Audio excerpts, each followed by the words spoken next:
24년 7월 16일 화요모임 마가복음 50강 말씀을 시작하겠습니다.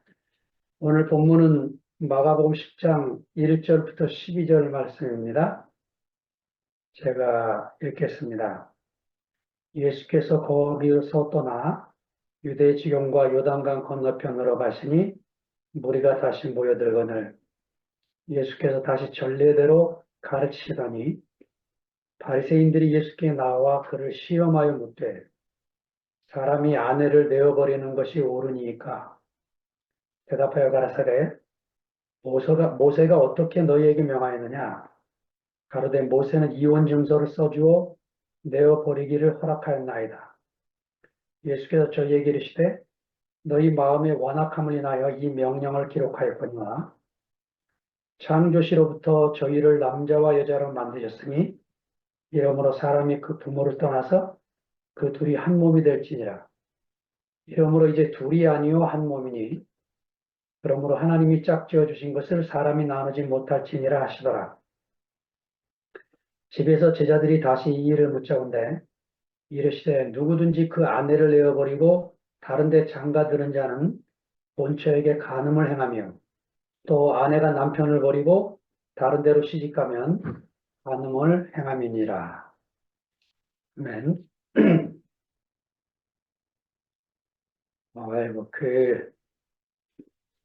우리가 대구 형제들 모임에 이렇게 빨대를 꽂고 살게 되는 거는 우리 형제들의 이 작은 투표 모임 안에서 무슨 일이 일어나는지 아주 궁금하게 만드는 요소들이 너무 많으니까 이렇게 새롭게 지영이도 얼굴을 보이고 더군다나 상도 형제가 찬양하는 건 내가 처음 들었어요, 진짜.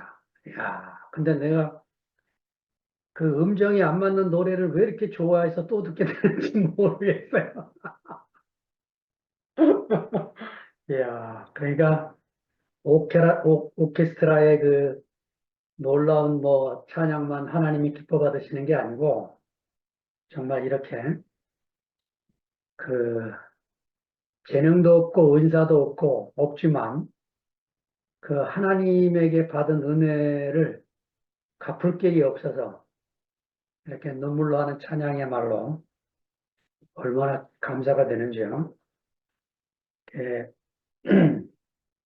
거기다 최정리 목사님이 또 전대미문이요 살신성인이요 뭐 갖다가 화답을 하시니까 야 정말 저도 그런 대열에 함께 참여하고 있다는 사실이 너무 감사하고 저도 이 말씀을 전할 때마다 늘 부족한 저 자신이 드러나지만 이렇게 함께 해주신 여러분에게 진심으로 감사를 드립니다. 하나님이 짝지어 주신 것을 사람이 나누지 못한다. 되새김질 할수록 얼마나 놀라운 말씀이신지 주제만 읽어도 은혜가 되는 귀한 말씀입니다. 1절을 읽겠습니다. 예수께서 거기서 떠나 유대지경과 요단강 건너편으로 가시니 무리가 다시 모여들거늘 예수께서 다시 전례대로 가르치시다니. 지금 예수님이 그 가시는 길을 보니까 이제 갈릴리 사역이 끝나고 유대 지경을 지나서 요단강 건너편으로 가시는 이 방향을 보니까 드디어 이제 그 순환과 죽음의 장소인 예루살렘을 향하여 길을 접어든 것을 우리가 보게 됩니다. 예수의 길이 어떤 길인가 하는 것을 잘 우리가 묵상하면서 이제 마가가 기록하는 그 예수의 길에 초점을 맞춰야 될 것 같습니다. 무리가 다시 모여들었다. 이 말은 이제 바로 앞본문에서 가르침의 대상이 제자에게서 이제 무리로 확대되는 광경을 보여주고 있습니다. 복음은 온 세상을 향해서 열려 있는 거기 때문에 물이 낮은 곳으로 흐르듯이 가난한 자에게 마음이 심령이 가난한 자에게로 복음이 흘러가게 마련인 거죠. 자, 예수님이 도착하자마자 이제 바리새인들이 묻습니다.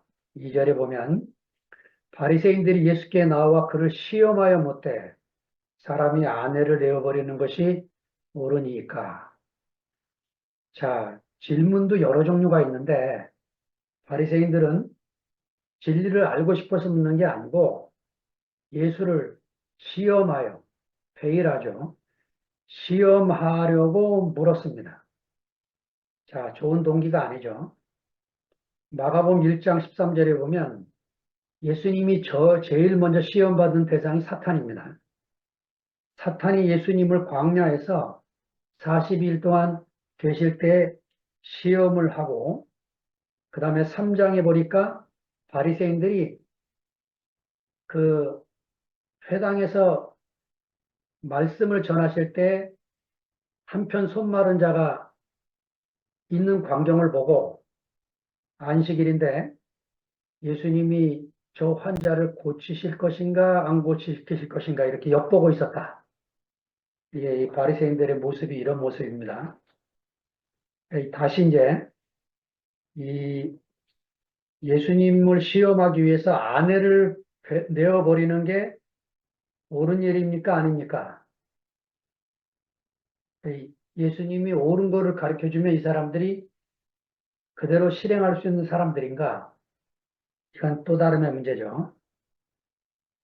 왜냐하면 선악과 먹은 인생은 자기 안에 먼저 들어온 무엇이 있어서 율법을 아무리 주지만 그 율법 안에 담긴 하나님의 마음, 이 마음을 알 수가 없기 때문에 지킬 수가 없는 거예요. 알아도 또 못 지키고. 왜냐? 사람 안에는 하나님의 생명이 오지 않으면 그 말씀을 지킬 힘이 없습니다. 어쩌다 한 번 지키겠죠. 어쩌다 한 번. 이렇게 지속적인 삶이 되어지질 않는 거죠. 저도 이제 이 예수님 말씀 앞에 서보면 제 인생의 제일 큰 숙제가 갈라디아서 2장 20절이 해결이 안 되는 거야. 바울은 도대체 이 말씀을 왜 썼는지, 내가 그리스도와 함께 십자가에 못 박혔나니 그런 적 이제는 내가 산 것이 아니요 내 안에 그리스도가 사신 것이다. 내 안에 그리스도가 산다는 게 무슨 말인지, 십자가에 못 박혔다는 말이 무슨 말인지, 왜 내 속에서는 그 말이 이루어지지 않는지, 예, 10대 때 예수를 믿고 40이 넘도록 고민한 말씀이 이 갈라디아서 2장 20절 말씀입니다. 아무리 성경을 읽고 5천만의 책을 읽고 여러 경건서적을 읽어도 이 말이 무슨 말인지를 알 수가 없는 거죠. 예, 이 교회에 와서 제가 큰 은혜를 입었다고 생각하는 것은 바로 이런 말씀을 살아주는 내 앞에 계신 분들로 인해서 제가 은혜를 입고 말씀을 하나하나 이렇게 알아가게 되는 기쁨 속에 살게 됐습니다. 3절을 봅니다. 예수님이 대답하여 가라사대 모세가 어떻게 너에게 명하였느냐. 그 예수님이 모세가 어떻게 명령했냐 하고 말씀하는 것은 신명기 24장에 있는 말씀을 말하고 계시는 건데 24장 1절부터 4절을 제가 읽어드리겠습니다. 사람이 아내를 취하여 데려온 후에 수치되는 일이 그에게 있음을 발견하고 그를 기뻐하지 아니하거든 이혼 증서를 써서 그 손에 주고 그를 자기 집에서 내어 보낼 것이요.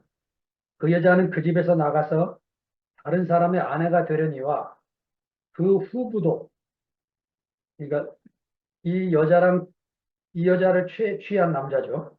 그를 미워하여 이혼 증서를 써서 그 손에 주고 그를 자기 집에서 내어 보냈거나 혹은 그를 아내로 취한 후부가 죽었다 하자.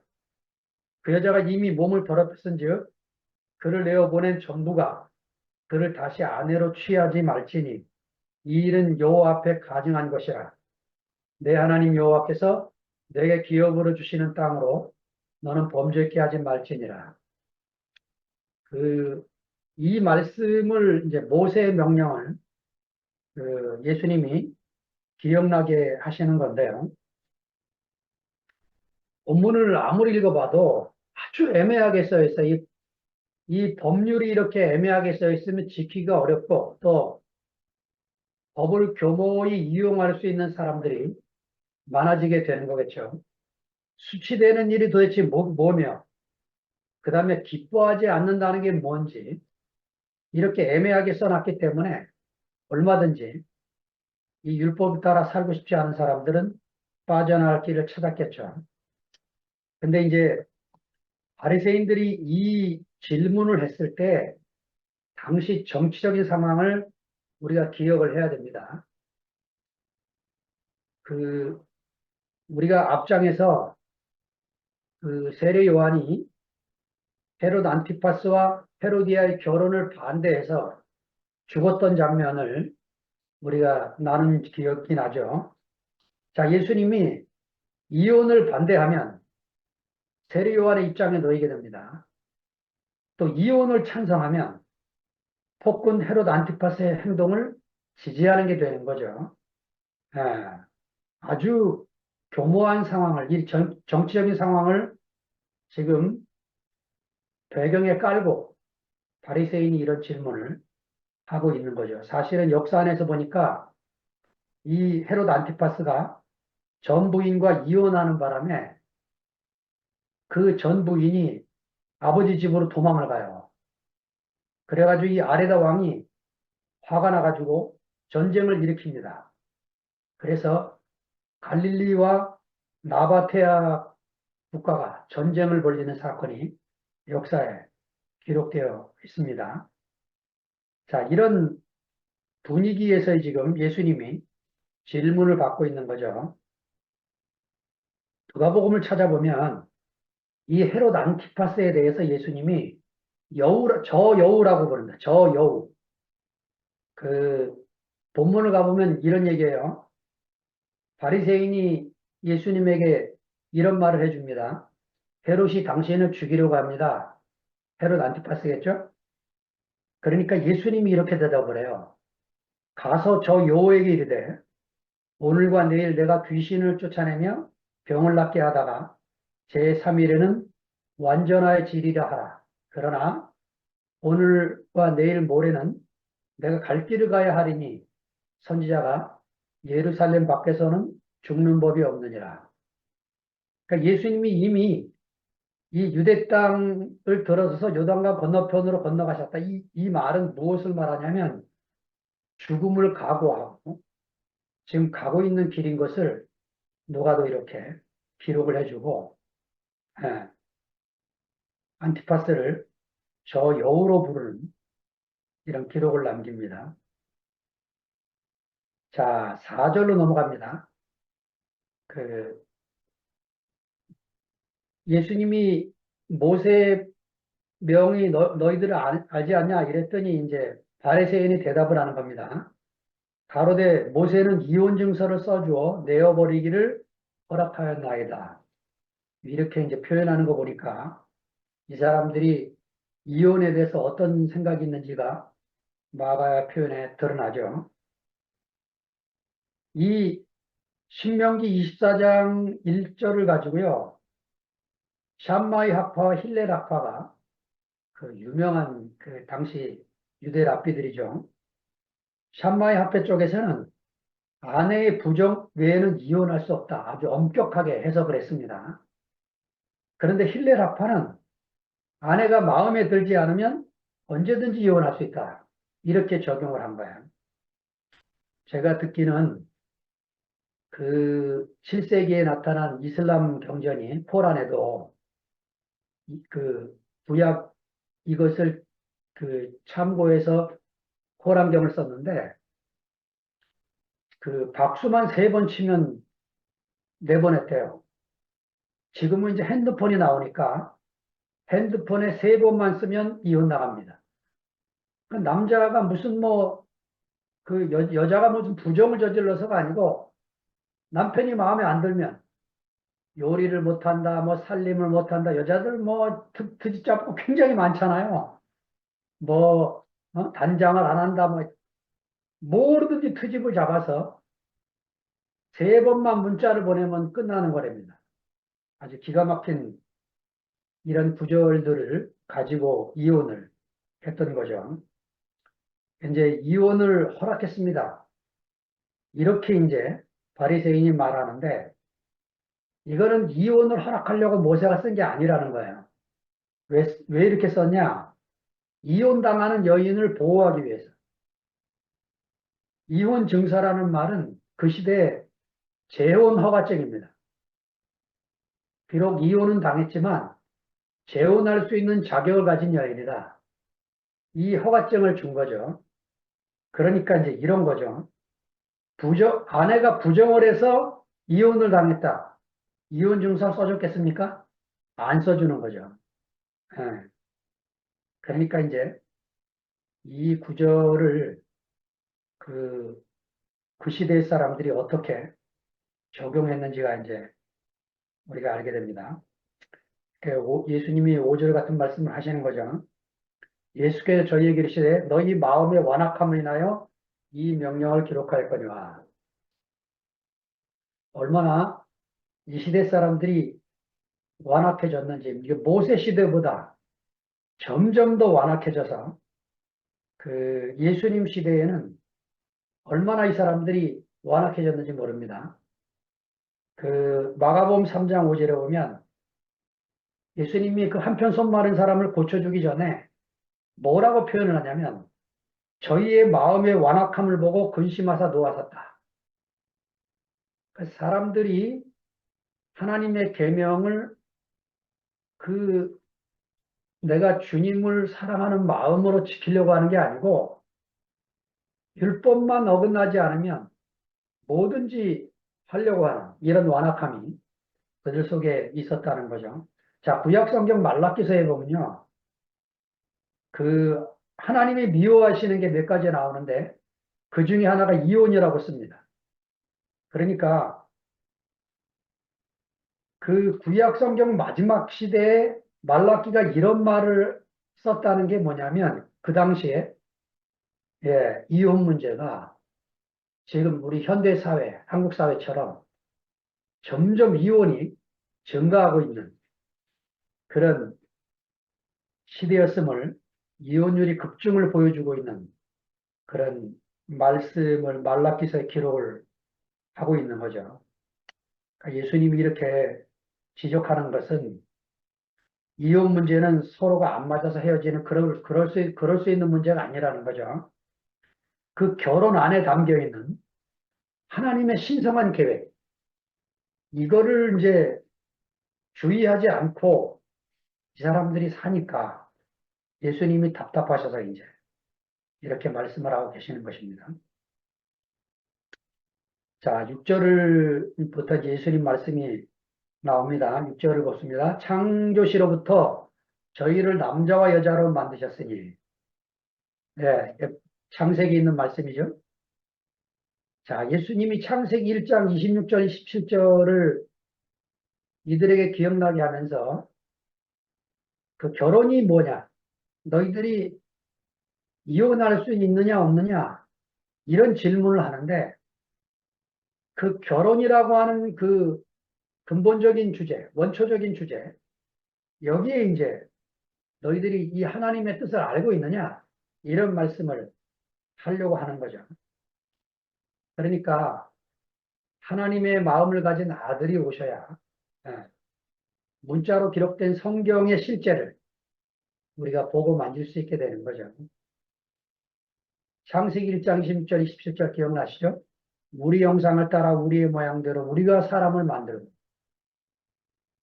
27절에는 하나님이 자기 형상 곧 하나님의 형상대로 사람을 창조하시되 남자와 여자를 창조하시고 그러니까 남자만 있어도 사람이 아니고 여자만 있어도 사람이 아니고 남자와 여자가 있어서 사람을 창조하셨다 이거예요.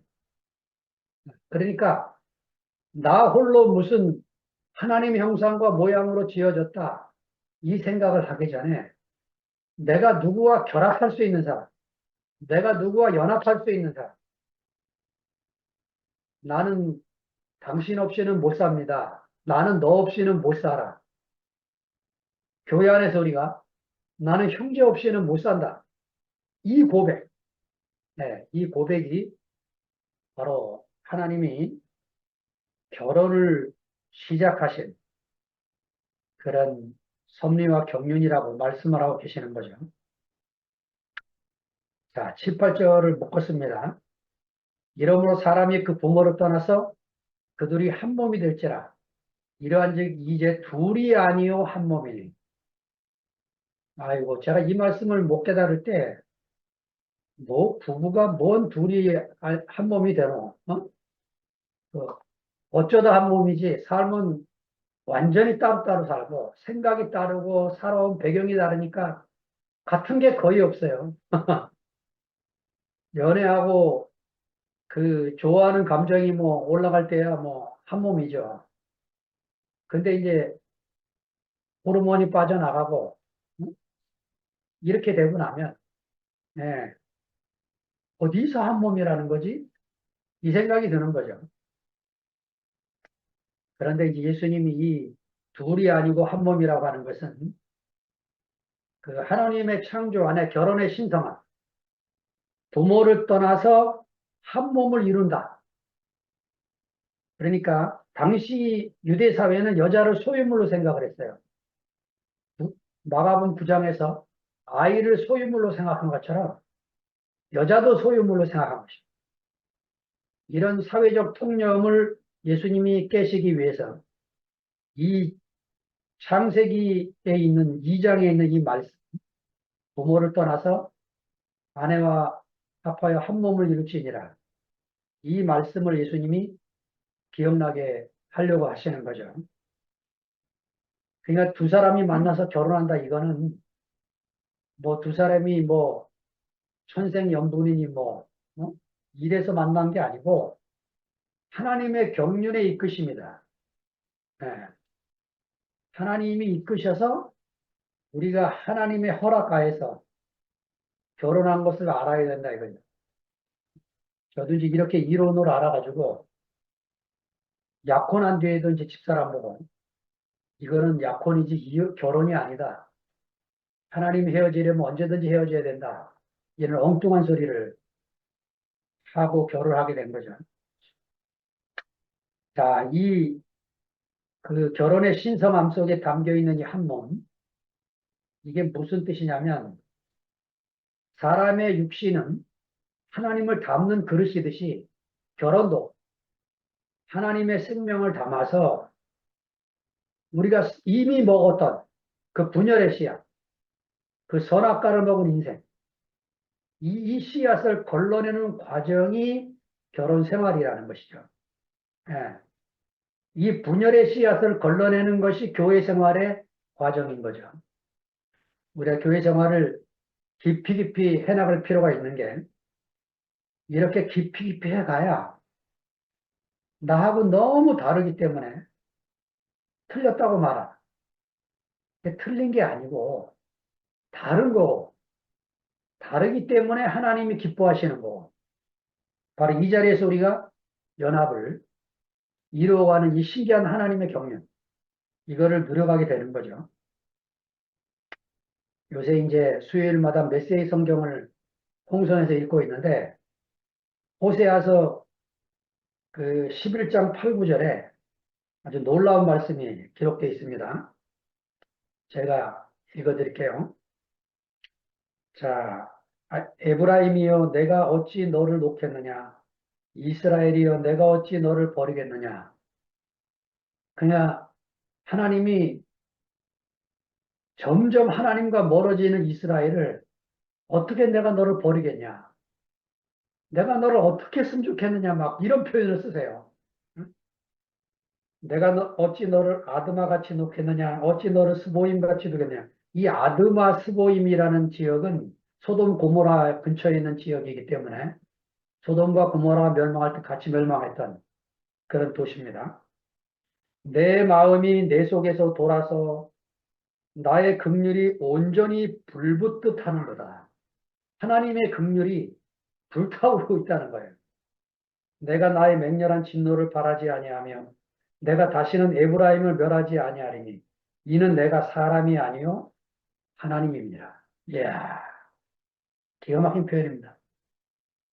이게 원래 히브리 문장에는요, 이렇게 뒤집어서 나와요. 이는 내가 하나님이요 사람이 아니다.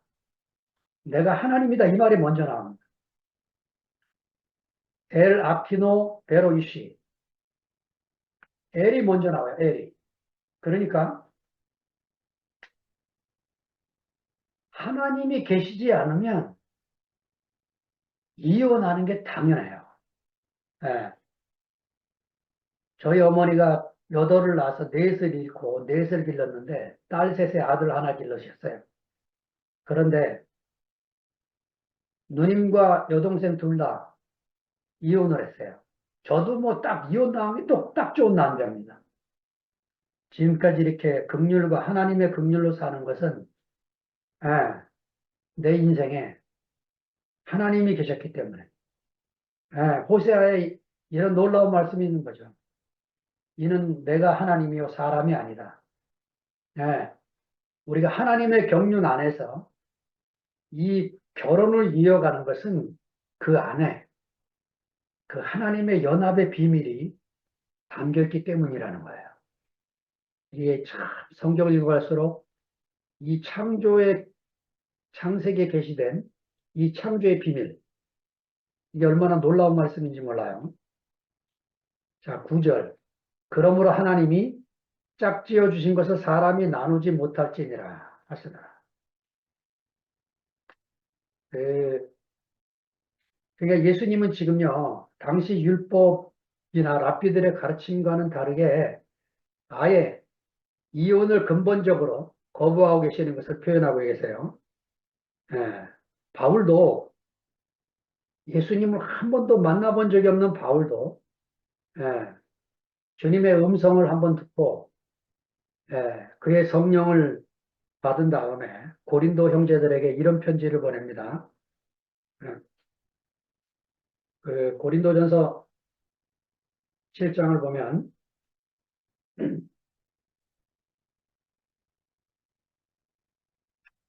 제가 읽어드리겠습니다.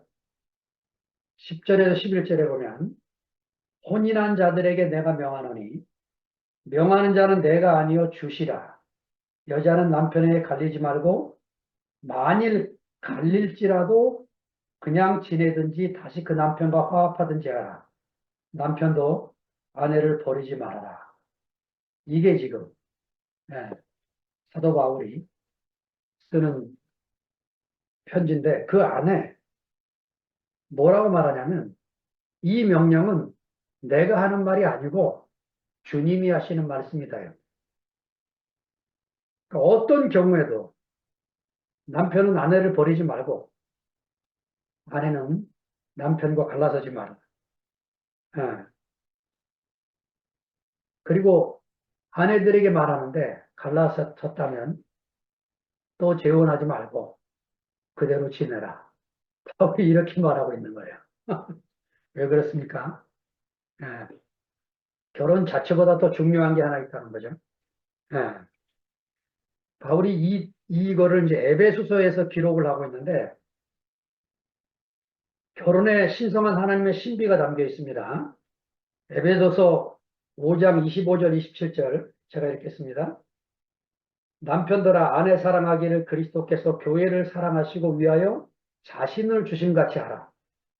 이는 곧 물로 씻어 말씀으로 깨끗하게 하사 거룩하게 하시고 자기 앞에 영광스러운 교회를 세우사 티나 주름 잡힌 것이나 이런 것들이 없이 거룩하고 흠이 없게 하려 하심이니라. 자, 그러니까 결혼 안에 뭐가 담겨 있냐면 하나님과 사람의 연합이 담겨 있습니다. 신랑과 신부의 연합 속에 남편과 아내의 연합 속에 하나님과 사람의 연합이 담겨 있어요. 그리스도와 교회의 연합이 담겨 있다는 거죠. 예. 선미와 한철의 연합, 근원이와 미라의 연합, 하나님과 사람의 연합, 네, 저와 여러분의 연합. 하여튼 우리가 나하고 너무 다른 형제, 나하고 너무 다른 자매.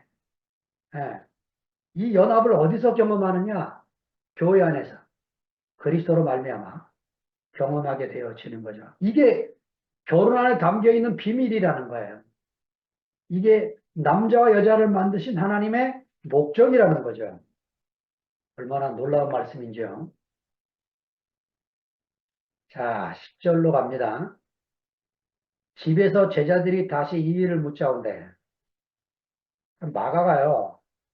이런 표현들, 집에서 또 1절에서도 예수께서 거기서 떠나 어디로 가시니 뭐 이런 표현들, 전례대로 가르치시더니 이게 마가복음만 있는 아주 독특한 표현들입니다. 집에서 이런 표현할 때는 가르침의 대상이 무리에게서 다시 제자들에게로 전환되었음을 보여주는 마가의 독특한 표현입니다. 왜 예수님은 이 제자들에게 가르치는 것을 굉장히 소중히 여겼냐? 우리들도 알겠지만 당신의 운명을 먹은, 당신의 운명을 보고 만진 예수님이 어떤 분인지를 잘 몰라도 그가 지금 어디로 가시는지 그리고 그의 생명이 어디로 이끌림을 받는지를 보고 만진 이 제자들이 너무 중요한 거예요. 예수님에게. 이래서 이제 집에서 또 가르치십니다.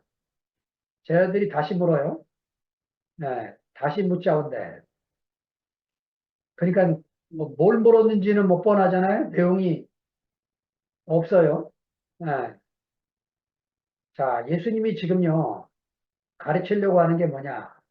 양성평등과 결혼의 신성함. 이건 제자들에게 없던 개념이에요. 그러니까 또 묻고 또 묻고 하는 거지. 아니, 여자들에게 이렇게까지 표현할 수 있을까? 이런 생각이 지금 예수님 안에 있는 거죠. 자, 우리 시대의 지금 숙제는 뭐냐면 양성평등 수준이 아니고 지금 대한민국에서 일어나고 있는 갈등이죠. 기독교인들에게. 예. 성을 동성연애, 동성결혼, 뭐 이런 문제. 예. 지금 재미교포들이 겪고 있는 어려움. 초등학생들이 학교 갔다 와서 집에 와서 부모한테 그런데요. 엄마, 성을 내가 택할 수 있다는 게 무슨 말이야? 이런 질문을 한다는 거예요. 그러니까 초등학교 교사들이 미국에서 너는 남자야, 너는 여자야 이런 말을 못하게 돼 있답니다. 그러니까 남자로 길러도 안 되고 여자로 길러도 안 되고 네가 성을 선택할 수 있다. 이런 가르침을 가르친다는 거예요. 그러니 우리 교포들이 얼마나 기가 막히겠습니까? 그냥 자연스럽게 크면서 내가 남자구나, 내가 여자구나 하다가 어느 날 성에 혼란이 오고 이래서 갈등하면 상담은 해줄 수 있어도 아예 처음부터 아무것도 모르는 아이들한테 이런 거를 가르쳐야 되는지는 저도 생각을 많이 하게 만듭니다. 자, 하여튼 이런 물결이 우리에게 오기 전에 우리가 이런 문제에 대해서 고민하고 토론하는 그런 모임이 있으면 좋겠어요. 자, 11절로 넘어갑니다. 이르시되 누구든지 그 아내를 내어버리고 다른 데 장가드는 자는 본처에게 간음을 행하며 예, 그 당시 사회는 아내의 부정은 간음이지만 남편의 부정은 간음이라고 생각하지 않았습니다. 우리나라 이조 시대에도 그랬죠. 남자들이 처벌는 거는 그 잘못된 게 아니에요. 여자들은 못하는 거지. 이런 생각이 통념 속에 있을 때 예수님이 지금 하시는 말씀입니다.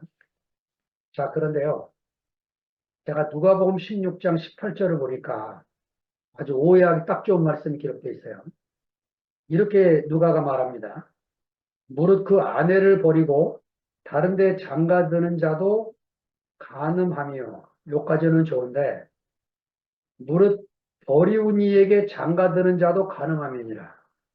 마치 재혼을 막는 것처럼 이렇게 기록이 되어 있는데 그게 아니고 그 결혼에 담긴 하나님의 그 신성한 연합 이거를 강조하기 위해서 말씀하시는 것이지 이혼당한 여자를 재혼하지 말아라 이런 것을 이해하면 또 문자에 매이게 되는 이런 일이 생기는 거죠.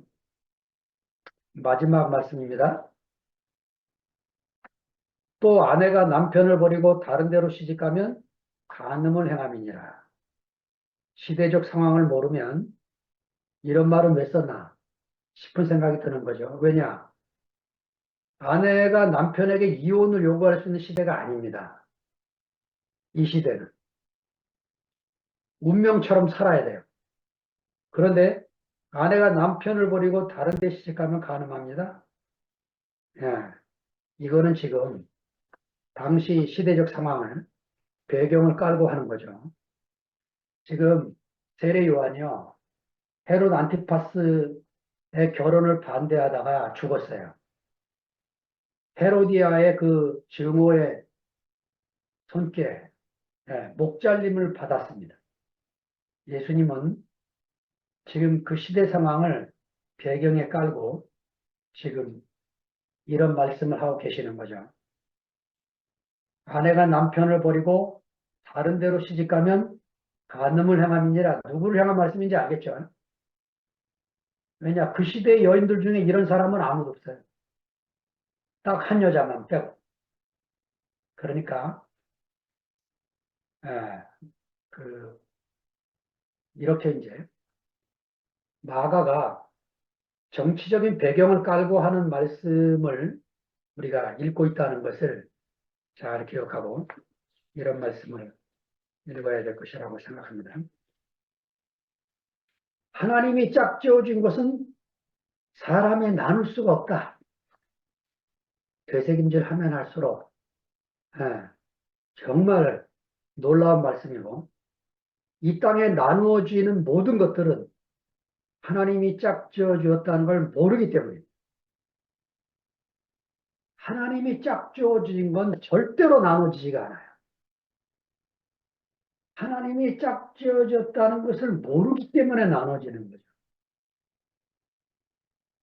절대적으로 하나님이 짝지어 준 운명을 알게 되면 내가 조금 싫고 내가 좀 소화 안 되고 내가 조금 어긋나고 야 이거 같이 살 수 있나 이럴지라도 그 하나님이 짝지어 주는 것에 대한 그 깊이 그 비밀 하나님이 짝지어 줘서 뭘 표현하고 싶어 하는지 이거를 되새김질을 하면 할수록 우리가 이 연합의 비밀 하나님과 사람이라고 하는 이 엄청난 연합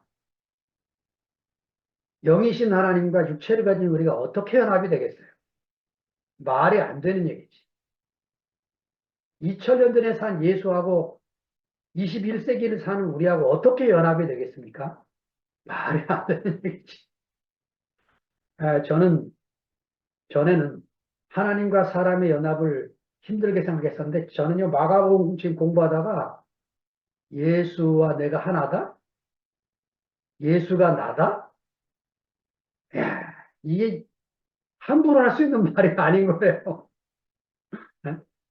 우리가 그런 연합을 누린다면 어떤 사람과의 관계도 함부로 우리가 금을 그어서는 안 되고 함부로 경계를 설정해서는 안 되고 있던 경계도 허물어야 되는 사람인 것을 우리가 발견하게 되는 거죠. 이런 말씀을 여러분과 함께 나누게 돼서 너무 감사합니다. 주님을 찬양합니다. 아멘.